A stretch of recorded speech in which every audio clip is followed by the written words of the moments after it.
So hello everyone, this is Divyanshi. Welcome to Gyanoday के गुरुजी। तो बच्चों, आज की इस क्लास में हम लोग क्लास 10th की पोयम जिसका नाम है Amanda, composed by Robin Klein. तो आज की इस क्लास में हम लोग इस पोयम को पूरा कंप्लीट करेंगे बच्चों, वन बाय वन करके हर एक स्टैंजा भी देखेंगे। जैसे कि आपके एग्जाम में एक्सट्रैक्ट बेस्ड क्वेश्चन आते हैं और आपको एमसीक्यूज करने होते हैं, तो आप बिल्कुल आसानी से कर पाएंगे। तो इस क्लास को पूरा देखिएगा बच्चों। पोयम जो कि बहुत ही इजी है। इस पोयम में है क्या बच्चों कि एक अमांडा जो कि लिटिल गर्ल होती है, छोटी सी लड़की होती है, और उसे हर वक्त उसके फैमिली मेंबर में खासकर उसकी मदर के द्वारा क्या किया जाता है, हर वक्त उसे टोका जाता है कि अमांडा यहाँ मत जाओ, अमांडा वहाँ मत जाओ, अमांडा ऐसे बैठो, अमांडा सीधे बैठो, अमांडा ये खाओ वो नहीं खाओ, ऐसे करके उसे हर वक्त जो है बोला जाता है, जो कि उसे अच्छा नहीं लगता है, बिल्कुल भी अच्छा नहीं लगता है। इसलिए वो अपनी ही अलग दुनिया में खोई हुई होती है। और जब भी उसे डांट पड़ती है या ऐसे बोला जाता है कि उसे इंस्ट्रक्शन दिए जाते हैं कि ऐसे मत करो, ये अपना कमरा साफ करो, और मतलब हर चीज़ उसे बोला जाता है, तो वो क्या करती है कि अपनी एक इमेजिनेशन दुनिया में चली जाती है, मतलब काल्पनिक दुनिया में चली जाती है, और ऐसा सोचती है कि मैं यहाँ काश होती ही ना। तो कुछ ऐसा ही बच्चों हम लोग इस पोयम में देखेंगे कि एक अमांडा जो कि छोटी सी लड़की है, उसका नाम है अमांडा, और वो उसको कैसे अच्छा नहीं लगता है जब उसकी मदर उसको हर वक्त बोलती है कुछ ना कुछ अलग तरीके से करने को। तो चलिए अपनी क्लास को स्टार्ट करते हैं और इसका देखते हैं बच्चों पहला स्टैंजा इस पोयम का। इस पहले स्टैंजा में बच्चों हम लोग देखेंगे, आप लोग देखिए, स्टार्ट करने से पहले आप लोग को बता दूं कि ये स्टैंजा है बच्चों, और इसमें जितना ये पार्ट ब्रैकेट में लिखा हुआ है, ये इसके अपनी सपनों की दुनिया होती है, मतलब अपना इमेजिनेशन वर्ड होता है उसका, कि कैसे वो अपने सपनों की दुनिया में चली जाती है, वो अभी हम लोग बात करेंगे। ठीक है, तो जितना भी पार्ट आपको ये ब्रैकेट में लिखा हुआ मिलेगा बच्चों, ये अपना इसका क्या होता है, इसका इमेजिनेशन वर्ड होता है। ठीक है, तो चलिए स्टार्ट करते हैं। सबसे पहले देखते हैं, तो इतना आपको देखिए क्लियर है कि अमांडा जो है एक छोटी सी लड़की है ना, उसका नाम है अमांडा। अब उसके जो फैमिली मेंबर में खासकर उसकी मदर के द्वारा उसे क्या बोला जाता है हर वक्त, ऐसे सुनिएगा।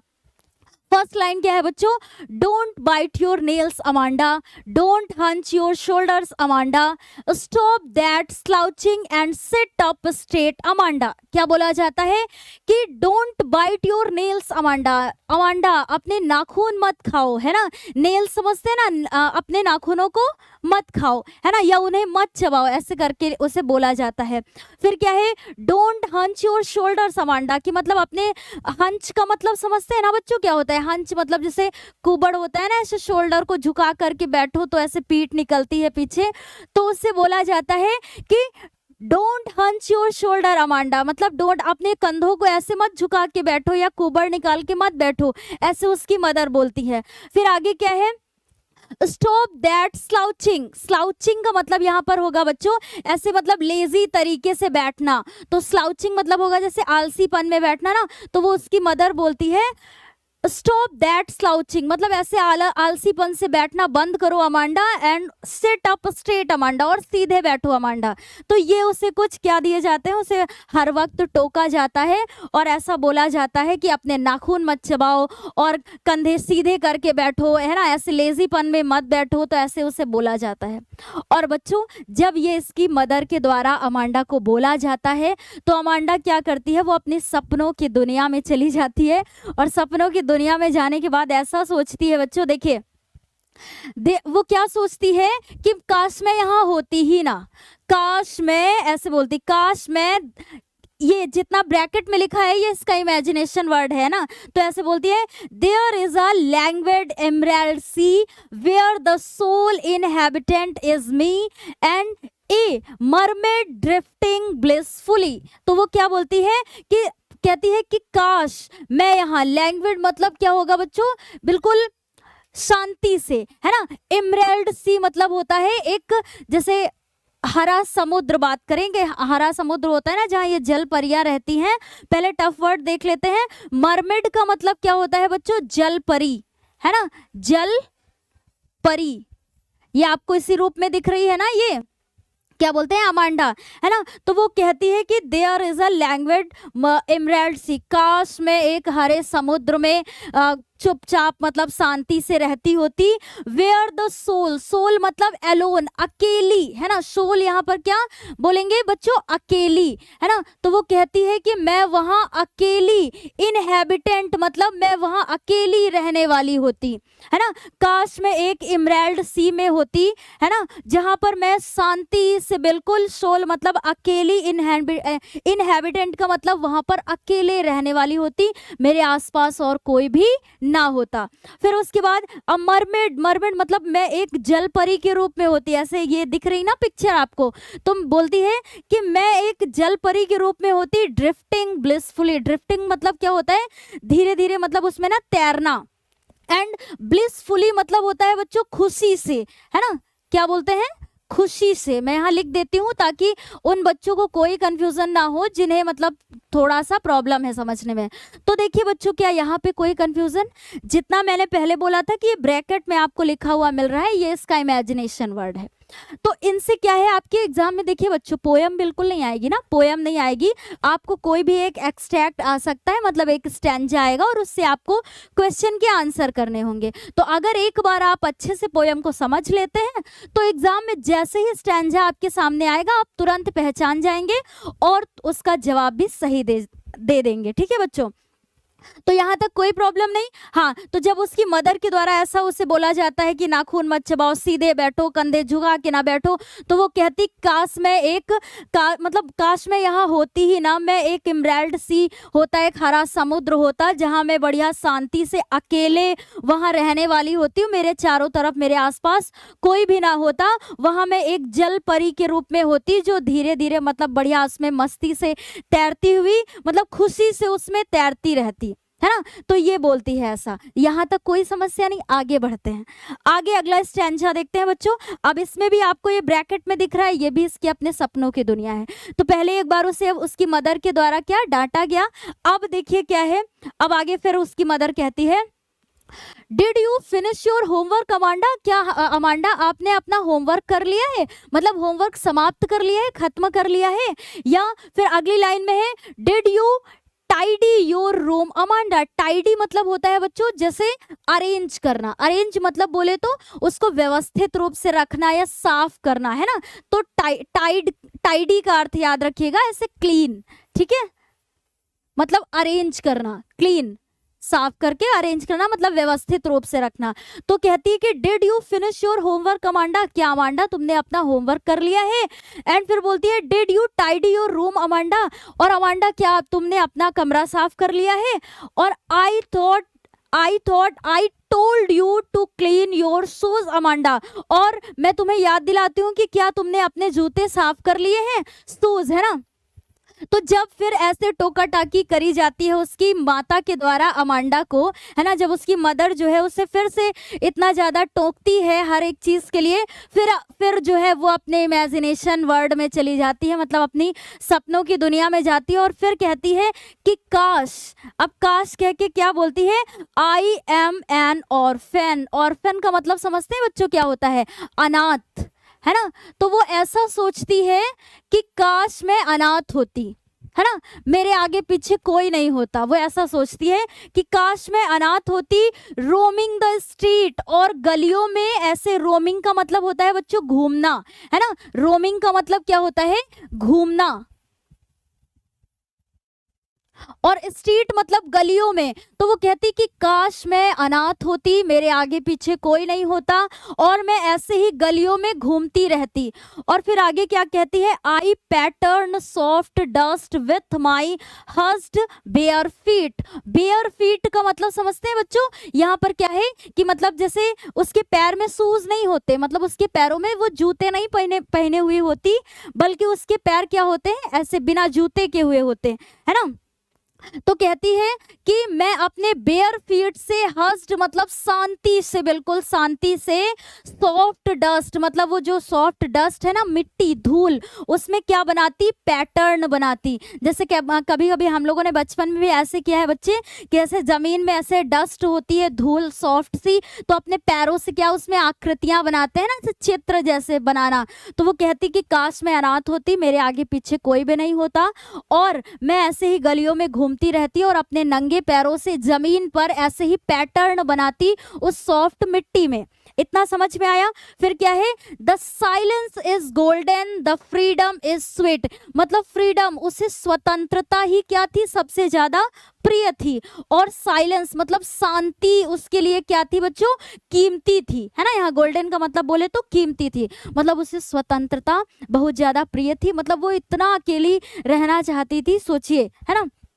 तो कभी कभी क्या होता है कि बच्चों पेरेंट्स जो है हमें हर वक्त टोकते हैं, वो हमारी भलाई के लिए भी होता है, लेकिन कभी कभी इतना ज़्यादा हो जाता है कि इससे बच्चे भी परेशान होते हैं और वो सोचते हैं कि काश मैं यहाँ ना होता और काश मैं अकेला होता। तो ये अमांडा ऐसा सोचती है, तो मतलब वो इतना अकेला रहना चाहती थी कि वो ऐसे कहती है कि मैं ऑर्फन होती और गलियों में घूमती रहती, अपने पैरों से पैटर्न को बनाती, क्योंकि मुझे उसे क्या थी, स्वतंत्रता बहुत ही प्रिय थी और वो चुप मतलब शांति को ही क्या मानती थी, गोल्डन। तो इतना बच्चों समझ में आया कि जब उसकी मदर डांटती है फिर वो क्या सोचती है। तो पहले स्टैंजा में हम लोगों ने समझा कि उसने क्या बोला कि मैं एक जलपरी के रूप में होती, और दूसरे स्टैंजा में क्या बोला बच्चों उसने कि काश मैं एक अनाथ होती, है ना। अब अगले स्टैंजा में बात कर लेते हैं, बहुत इजी पोयम है बच्चों, बस मैटर करता है एक बार आप उससे समझिए। इसमें क्या है देखिए, फिर उसकी मदर जो है, अब आपको ये जो इसमें दिख रहा है, आपको ब्रैकेट में दिख रहा है, ये भी इसका क्या है, अपना इमेजिनेशन वर्ड है, मतलब उसके अपने सपनों की दुनिया है, काल्पनिक दुनिया है, ठीक है। हाँ, तो अब यहाँ पर उसकी मदर बोलती है don't eat that chocolate Amanda, मतलब ये चॉकलेट मत खाओ अमांडा, उसे चॉकलेट खाने के लिए मना करती हैं, बोलती हैं कि don't eat that chocolate Amanda, remember your acne Amanda.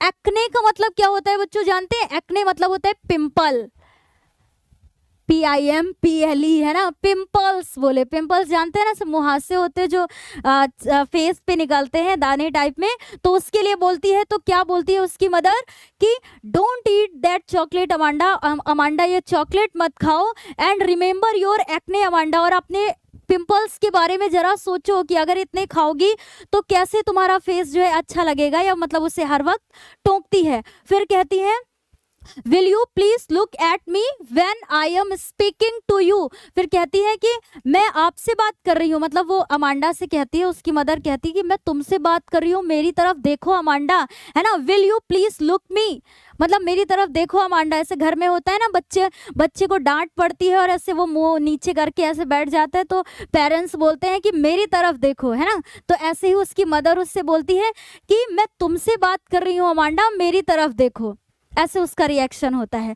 अब देखो भैया, फिर उसे डांट पड़ती है, डांट क्या मतलब हर वक्त टोका जाता है कि चॉकलेट मत खाओ, पिंपल निकलेंगे, फिर बोलती है कि मैं तुमसे बात कर रही हूँ, मेरी तरफ देखो। अब अमांडा जो है फिर से क्या हो जाती है, फिर ऐसा सोचने लगती है। अब क्या सोचती है, पहले तो उसने सोचा कि मैं अनाथ होती, है ना, सेकंड स्टैंजा में। फर्स्ट में उसने बोला कि मैं जलपरी होती और समुद्र में ऐसे रहती। अब थर्ड में अब क्या सोचती है भैया, देख लेते हैं। वो कहती है कि आई एम रेपुंजेल, है ना। अब ये नया वर्ड आया है, देखिए जिसको पता है इसके बारे में तो बहुत अच्छी बात है, जिसे नहीं पता है उसके लिए हम बात कर रहे हैं कि रेपुंजेल क्या है बच्चों, एक मतलब प्रिंसेस है ना, जिसके क्या होते हैं, लॉन्ग हेयर होते हैं, मतलब इतने लंबे बाल होते हैं कि वो एक उसे मतलब इसकी स्टोरी ऐसे है बच्चों रेपुंजेल की कि एक हाई टावर पर, मतलब बहुत ही ऊंचे टावर पर उसे बंद कर दिया जाता है, और ऐसे बंद कर दिया जाता है कि मतलब उससे किसी और का मिलना क्या हो जाता है, मुश्किल हो जाता है। तो और लेकिन उसके इतने लंबे बाल होते हैं कि वो उस टावर से उसको नीचे ऐसे करके क्या लटका देती है, और अगर किसी को मिलना होता है, जैसे रस्सी के सहारे नहीं हम लोग ऊपर चढ़ जाते हैं, हम लोग नहीं और सबकी बात कर रहे हैं, है ना, तो रस्सी के सहारे जैसे नहीं ऊपर चढ़ जाते हैं, वैसे सोचिए इसके इतने लंबे बाल थे कि उसके ही सहारे लोग ऊपर चढ़ जाते थे उससे मिलने के लिए। तो यहाँ पर अमांडा लेकिन इसलिए कहती है कि काश मैं रेपुंजल होती, रेपुंजल होती कि मतलब मैं एक हाई टावर पे रहती जहाँ मुझसे कोई भी मिलने नहीं आता, है ना। फिर आई हैव नॉट केयर, और मुझे किसी की परवाह नहीं होती, मैं बढ़िया वहाँ शांति से अकेले रहती। Life in a tower is tranquil rare, है ना, ट्रैंकुल एंड रेयर। मतलब वो कहती है कि टावर की लाइफ, मतलब उस टावर की लाइफ क्या है, ट्रैंकुल है। ट्रैंकुल मतलब समझते हैं बच्चों क्या होता है, काम, है ना, शांत, एकदम शांतिपूर्वक, रेयर, है ना। तो कहती है कि वहाँ की जो लाइफ है वो बिल्कुल शांति है।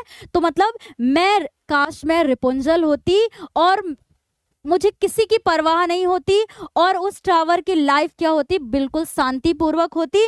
लेकिन जैसे रेपुंजल करती थी कि वो किसी से, मतलब किसी को बुलाना होता तो अपने बालों को नीचे लटका देती थी और कोई उसके बालों के सहारे से चढ़ के उसके टावर पर आ जाता था, है ना, आ जाता था। लेकिन अमांडा कहती है मैं ऐसा बिल्कुल नहीं करूंगी, मैं तो अपने बाल भी नीचे नहीं लटकाऊंगी और ना ही किसी को अपने पास आने दूंगी, मैं बिल्कुल अकेले रहना चाहती हूँ। तो सोचिए अमांडा कितना अकेले रहना चाहती थी, है ना। तो यहाँ पर ये बात हो रही है, तो देखिए यही लिखा है, आई विल सर्टेनली नेवर, मतलब कभी नहीं, लेट डाउन, लेट डाउन मतलब होता है ऐसे नीचे झुकाना, है ना, माई ब्राइट हेयर, और मैं अपने इन ब्राइट हेयर को कभी नीचे नहीं झुकाती, कि मतलब उसको चढ़ के मेरे पास कोई भी ना आता, मैं एकदम अकेले रहती। तो यहाँ पर ये समझ में आया बच्चों, रेपुंजल का मतलब भी समझ में आया। जैसे ही रेपुंजल वर्ड देखेंगे आप अपने एग्जाम में, मान लीजिए आपके एग्जाम में ये स्टैंजा आ गया, आप तुरंत समझ जाएंगे कि यस मैंने अपने क्लास 10th में ये पोयम पढ़ी थी, जो कि 6 पोयम थी, अमांडा, है ना। इसमें ये वर्ड भी आया था रेपुंजल, जो कि कैसे, मतलब क्या एक्सप्लेन था इसका। तो कोई समस्या नहीं बच्चों, आप देख लेते हैं भैया लास्ट स्टैंजा अपना, है ना। तो यहाँ पर क्या है, अब उसकी मदर बोलती है, किसकी बच्चों, अमांडा की है ना, उसकी जो मदर है वो उससे बोलती है कि stop that sulking at once. Amanda, sulking का मतलब होता है बच्चों यहाँ पर नाराज होना, है ना, नाराज होना, नाराज होना। तो वो उसकी मदर उससे कहती है, अमांडा से कहती है, stop that sulking at once, मतलब मुझसे नाराज होना, मतलब मुझसे नाराज मत हो अमांडा, ऐसे बोलती है कि मुझसे नाराज मत हो अमांडा। फिर आगे कहती है, you are always so moody, और तुम हमेशा मुझे मूडी दिखती रहती हो, है ना। मूडी मतलब जैसे शांत स्वभाव में, गुस्से में नजर आना, है ना। तो कहती है कि यू ऑलवेज सो मूडी, तुम मुझे हमेशा मूडी दिखती रहती हो। एनीवन वुड थिंक दैट, और अगर कोई भी तुम्हें देखेगा तो यही सोचेगा, आई नैग्ड एट यू, कि मतलब मैं हर वक्त तुम्हें डांटती रहती हूँ। तो ये उसकी मदर बोलती है कि मुझसे नाराज होना बंद करो अमांडा, और मैं देखती हूँ कि तुम अक्सर मूडी रहती हो, मुझसे नाराज रहती हो, और अगर मान लीजिए कोई आएगा, कोई घर पर आएगा, कोई तुम्हें देखेगा तो बोलेगा कि हर वक्त मैं तुम्हें नैग्ड करती रहती हूँ, मतलब मैं हर वक्त तुमसे क्या नाराज होती रहती हूँ या तुम्हें डांटती रहती हूँ, ठीक है। तो वो उससे मना करती है कि थोड़ा सा खुश होके बैठो। तो यहाँ पर इतना समझ में आया बच्चों कि जैसे हाँ, कभी कभी ऐसे होता है कि पेरेंट्स के द्वारा जो भी ऐसे बोला जाता है तो बच्चों को कभी इतना ज़्यादा लगने लगता है कि वो एक अलग ही, मतलब क्या वो दुनिया अपना बनाना चाहते हैं और सोचते हैं काश मैं यहाँ ना ही होता, है ना। ऐसे हो जाता है बच्चों। लेकिन अगर हमारे पेरेंट्स हमें ऐसा बोलते हैं हर वक्त के लिए, तो वो भी हमारे लिए कुछ अच्छा ही होता है, अच्छे के लिए सोच के बोलते हैं। तो इस पोयम में क्या है बच्चों कि अमांडा जो है, मतलब वो परेशान होती है, उसे अच्छा नहीं लगता है, ये हम पोयम की ही सिर्फ बात कर रहे हैं बच्चों, कि उसे अच्छा नहीं लगता है हर वक्त का टोकना उसकी मदर के द्वारा। तो जैसे ही उसकी मदर उसे टोकती है तो वो क्या अपनी ही अलग दुनिया में चली जाती है। पहले देखिए उसने क्या बोला, जब उसकी मदर ने, एक बार देखिए बच्चों रिवाइज कर लेते हैं ताकि आपको दोबारा पढ़ने की आवश्यकता ना हो। पहले जब उसकी मदर उससे नाखून के लिए, सीधे बैठने के लिए, कंधे सीधे करने के लिए बोलती है, तो वो बोलती है कि काश में एक क्या होती, जल परी होती, समुद्र में रहती, आराम से तैरती, शांतिपूर्वक होके, कोई भी मेरे आसपास नहीं होता, है ना, ऐसे बोलती है। फिर उसके बाद क्या है बच्चों कि जब वो होमवर्क के लिए बोलती है कि क्या तुमने अपना होमवर्क खत्म किया, अपने शूज पहने या अपने कमरे को साफ किया, तो वो क्या कहती है कि काश मैं अनाथ होती, मेरे आगे पीछे कोई भी नहीं होता, मैं अपने ऐसे पैरों से, मतलब मेरे पैरों में शूज भी नहीं होते, मैं अपने नंगे पैरों से जमीन पर ऐसे डस्ट में पैटर्न बनाती रहती, है ना। उसके बारे में बात करती है। फिर उसके बाद क्या है बच्चों, लास्ट में जब वो उसके चॉकलेट के लिए बोलती हैं कि चॉकलेट मत खाओ, वरना पिंपल हो जाएंगे और मैं तुमसे बात कर रही हूँ, मेरी तरफ देखो, ऐसे बोलती हैं।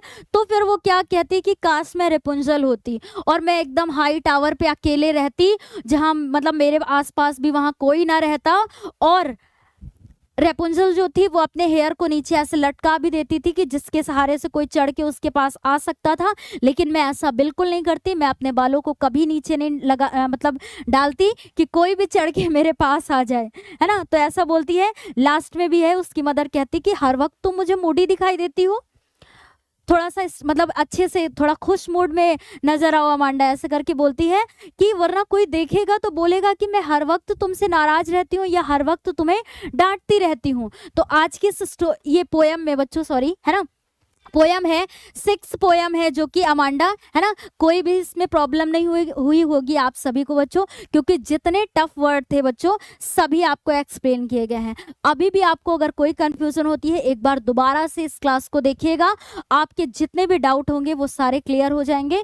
कुछ भी ज़्यादा एक्स्ट्रा नहीं था इस पोयम में, बहुत ही सिंपल पोयम थी। बस मैटर करता है कि आप एक बार उसे समझ लें, ताकि इससे रिलेटेड जो भी स्टैंजा आपके एग्जाम में आए और उससे रिलेटेड जब एमसीक्यू आपको करने होंगे, मतलब एक्सट्रैक्ट बेस्ड क्वेश्चन जो होते हैं बच्चों, है ना, वो आसानी से आप कर लेंगे, तो आपको कोई भी समस्या नहीं होगी। यकीन मानिए, बस एक बार मन लगा के ध्यान से इस पोयम को देखिएगा जरूर, ठीक है। तो आज के लिए बच्चों इतना ही, मिलते हैं अगली क्लास में, तब तक के लिए bye bye, take care, thank you.